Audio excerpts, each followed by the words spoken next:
கட்டும் கட்டி சபரிமலை காடு தேடி கட்டுமுடி 2 கட்டி காந்தமலை ஜோதி காண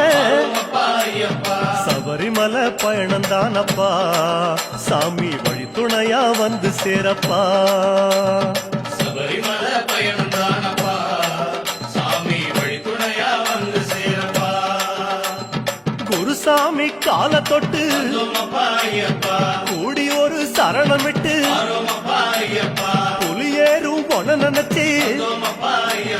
புல்லரிக்க சரணமிட்டு காந்தமலை ஜோதியானவா எங்க காவலாக வந்து சேரப்பா